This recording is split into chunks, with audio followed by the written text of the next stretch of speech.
Hello friends यदि आप कोई प्रॉपर्टी परचेज कर रहे हैं, प्लॉट परचेज कर रहे हैं, चाहे वो फ्री होल्ड रेजिडेंशियल किसी भी प्रकार का प्लॉट है या आप मकान कोई खरीद रहे हैं, तो वहाँ पे साथियों 12 साला या भार मुक्त प्रमाण पत्र ये क्या होता है और ये कैसे बनवाएं, क्यों ज़रूरी होता है। और दूसरा हम बात करेंगे कि इसको आप चेक यानी कि वेरिफिकेशन इसका आप कैसे कर सकते हैं। साथियों सबसे पहले मैं आपको बता दूं कि जब भी आप ज़मीन खरीदते हैं तो वहाँ पे आपको टोटल वेरिफिकेशन करवाना चाहिए। कई वेरिफिकेशन होते हैं जो कि प्रॉपर्टी ट्रांसफर एक्ट सेक्शन 3 कहता है, ठीक है।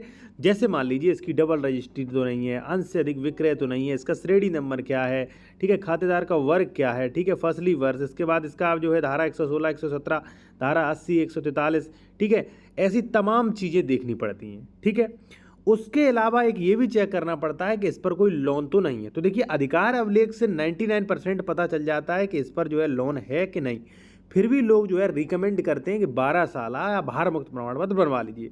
तो 12 साला भार मुक्त प्रमाण पत्र ये है कि भाई इस पे कोई लोन संबंधी कोई मान लीजिए इस पे किसी बैंक का लोन वगैरह तो नहीं है, इसके लिए निकलवाया जाता है, ठीक है। अब इसे कैसे बनवा सकते हैं, तो देखिए साथियों इसे जो है आप ऑनलाइन भी कर सकते हैं, लेकिन मैं रिकमेंडेशन करूंगा कि आप रजिस्ट्री ऑफिस से बनवाएं और आप मेरे द्वारा भी 12 साला बनवा मतलब जो है अप्लाई करवा सकते हैं। एक चीज़ मैं आपसे और कहूँगा कि इसको चेक वेरिफिकेशन इसका कैसे करें, वो सबसे ज़रूरी है, ठीक है।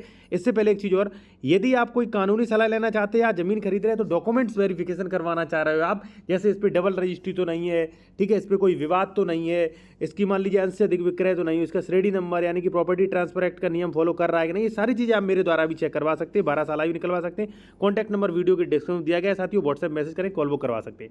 देखिए साथियों अब आप इसको चेक कैसे करें। सबसे पहले मैं आपको बता दूं कि 12 साल आपने निकलवा लिया और उसमें सही मान लीजिए निकल रहा है, ये तो जरूरी नहीं है कि जमीन सही है। अब देखिए इसका आर्टिकल पढ़िए, यहाँ पे नोट, इस प्रमाण पत्र में समस्त विवरण आवेदक द्वारा दिए गए संपत्ति के ब्यौरे के आधार पर ढूंढे गए।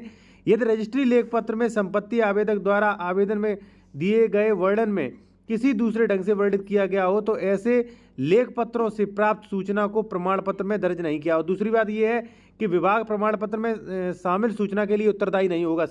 सेकंड में लिखा है, यानी कि भाई ये तो स्वामित्व प्रमाण पत्र नहीं करता है। दूसरी बात, अगर कोई त्रुटि हुई तो भाई रजिस्ट्री ऑफिस भी जिम्मेदार नहीं होगा, स्पष्ट है, ठीक है। और इसे आप चेक कर सकते हो, यहाँ पे देखिए सब कुछ लिखा है, श्री शिवम कुमार पुत्र जगत नारायण मोदी नगर गाजियाबाद, इसमें पूरा प्रॉपर्टी का डिस्क्रिप्शन लिखा है, ठीक है। और यहाँ पे आप देख सकते हैं कोई भार नहीं पाया गया। इस प्रकार से इसको आप चेक कर सकते हैं।